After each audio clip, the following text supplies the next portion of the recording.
Ada yang tanya, Ustadz, bagaimana kalau ada remaja masjid rajin sholat Senin Kamis ngajar ngaji tapi makruh siri Ustadz?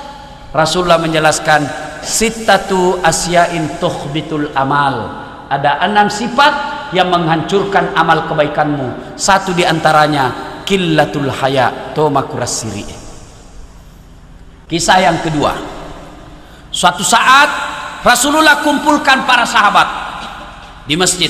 Lalu beliau berkata, saudara-saudara sekalian, laki-laki yang tetangga dengan masjid wajib datang berjamaah di masjid.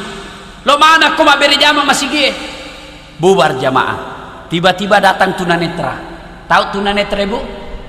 Orang tidak melihat, buta.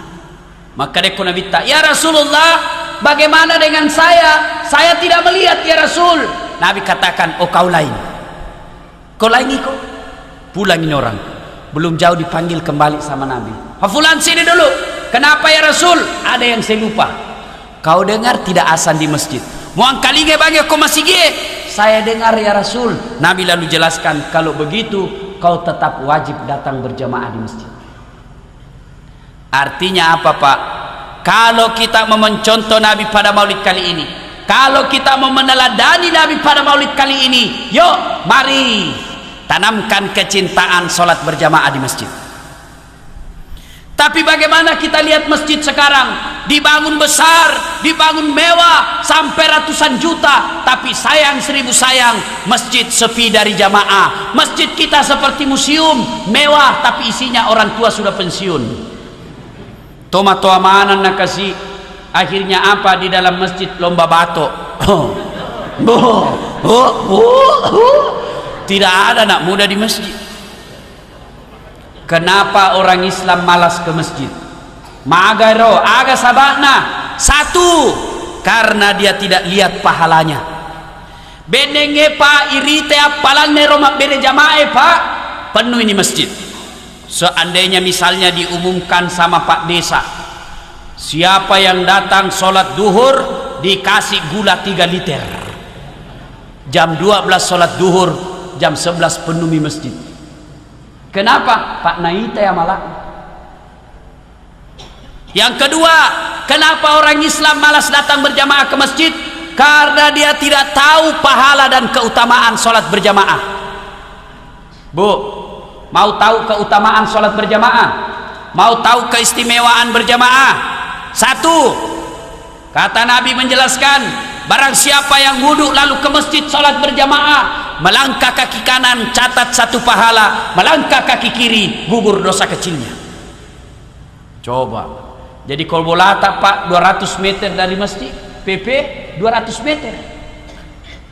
Melangkah kaki kanan si di pahala, melangkah kaki kiri hapus dosa kecilnya. Subhanallah. Bagaimana kalau naik motor Ustaz, rodana dihitung? Bagaimana kalau naik mobil? Alhamdulillah apa rodana kali apa? Apalagi keutamaan berjamaah. Seluruh materi yang kita lewati, aspal, pagar, tembok, dinding, tumbuhan, binatang, semua nanti jadi saksi dan akan berkata di hadapan di akhirat kelak, ya Allah, jangan kau masukkan dia neraka, masukkan dia surga. Saya saksinya, tanggal 12 April dia datang berjamaah di masjid. Itulah sebabnya, salah satu sebab setiap kita sholat di masjid 2 rakaat pindah, 2 rakaat pindah lagi, 2 rakaat pindah lagi. Supaya apa? Tambah banyak saksi di akhirat kelak. Yang ketiga, keutamaan sholat berjamaah. Seluruh air ataupun debu yang melekat dalam diri kita, misalnya toh bosi naloki masih gie, marica wajutta, itu nanti yang akan melindungi kita agar tidak disentuh oleh api neraka. Yang penting jangan salah paham Pak. Selesai dengar begini mau ke masjid, nah tunggu hujan keras. Begitu hujan keras, nah buka payungnya jalan. Itu namanya dompala.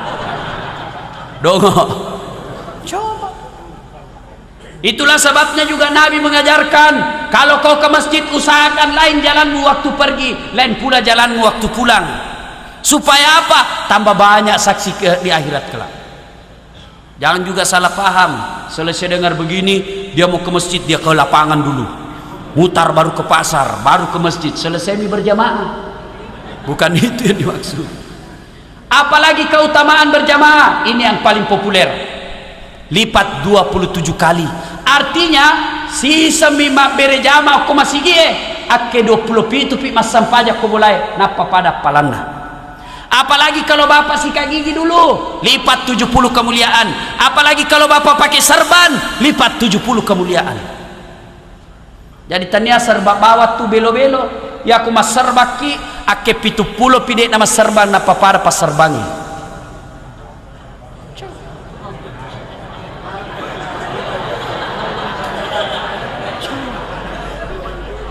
Apalagi kalau sikat gigi dulu. Apalagi keutamaan berjamaah di masjid. Ada namanya doa bersama. Barangkali kalau di rumah salah-salah doa tak, tidak tahu ki berdoa, kita mau minta hujan, ternyata yang kita baca bahasa Arab minta jodoh. Barangkali kalau di rumah kita berdoa banyak sekali dosa sehingga susah sampai doanya. Tapi di masjid ada alim ulama, ada fakir miskin, ada anak yatim piatu, ada janda-janda tua yang teraniaya, berdoa bersama dalam masjid. Gara-gara orang kekasih Allah inilah sehingga semua doa dalam masjid dikabulkan. Itulah sebabnya selalu saya anjurkan, kalau kita berdoa jadi imam, tolong baca doa kasih keras-keras sedikit. Karena kadangkala ada imam tidak didengar apa yang minta, kita di belakang asal amin saja. Amin, amin. Apa kau minta Ces? Kasih dengar ki. Siapa tahu yang jadi imam seperti ustaz yang tidak ada istrinya. Jadi kalau ini ustaz tidak ada istrinya bu, jadi kalau ada ibu-ibu mau punya menantu ustaz, ketik Rex spasi das atlatif, minta. Yang jadi imam tidak ada istrinya, dia minta kepada Allah, ya Allah berikanlah kami jodoh. Nah bilang bapak di belakang amin. Sudah ada istrinya. Nah bilang juga istrinya di belakang amin, kabulkan Tuhan. Artinya ibu restui suaminya kawin lagi.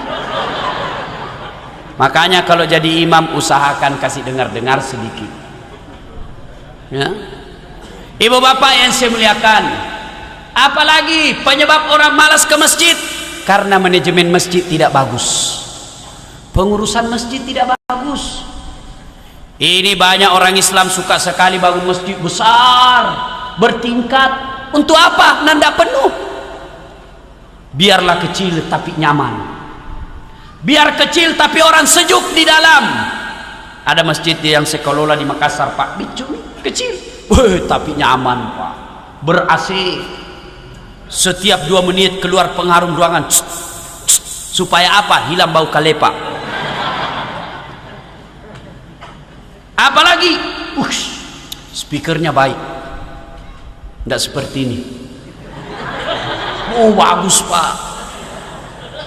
Karpetnya tiap tahun diganti. Imamnya penghafal Quran 30 juz, digaji 1,5 juta tiap bulan. Muadzinnya tukang asan, anak muda yang bagus suaranya, khusus digaji asan 750.000 per bulan. Akhirnya orang rajin bersedekah, celengan selalu penuh. Kenapa? Orang merasa dia nikmati sedekahnya. Penceramanya profesional, Masya Allah.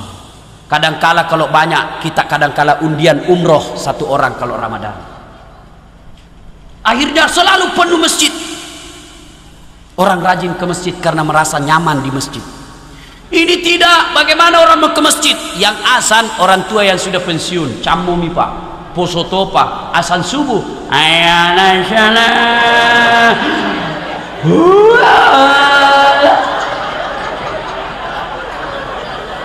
tambah lari anak muda,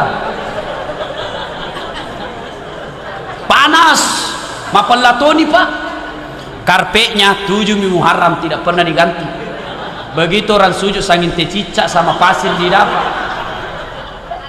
Saya biasa kalau ada karpet begini biasa saya malas Pak, karena saya alergi debu. Jadi kalau banyak karpet di debu hidungku gatal terus. Lebih tidak usah pakai karpet, tembok lebih bagus, tidak ada debunya. Karpet biasa 7 tahun tidak pernah dicuci, karpet bau tai. Coba apalagi speakernya lebih banyak rusaknya daripada baik. Begitu takbir Allahu Akbar, storing nih mau diperbaiki, pura ni mata kabir terpaksa minggi terus sampai selesai. Coba penceramanya mulai salam pertama sampai terakhir, saking perbedaan pendapat, nah cerita semua salah, kayak dia misalnya punya Tuhan, semua salah, semua begini, haram, bidah. Nah bilang orang ada susah beragama nih. Belum lagi nak cerita sangi neraka, mulai salam pertama sampai turun neraka terus pak, dipotong tangannya, dilipat, dibanting, ditusuk pantatnya, keluar di mulutnya, dibakar-bakar, disemes. Nah bilang anak muda jamaah kopi miskin dia bikin takut-takut. Masya Allah, dapat lagi imam yang balik sunnah Nabi. Maka dia Nabi tak ku mencaji imam, ku poncoki bacamu. Woi sekali na mencaji imam, na patoni na palampeki pak. Apa nak baca? Surah Al-Maidah ayat 7 sampai 25. La ilaha illallah. Ada anak muda baru tobat pak, belajar ke masjid sholat subuh. Pulang dari masjid saya bilang, anak muda enak sembahyang di masjid. Dia bilang, apa enak ustaz? Ampun mak. Kenapa? Dia bilang, itu tadi imamnya sembahyang subuh surah Yasin na bagi 2. Malam pelade.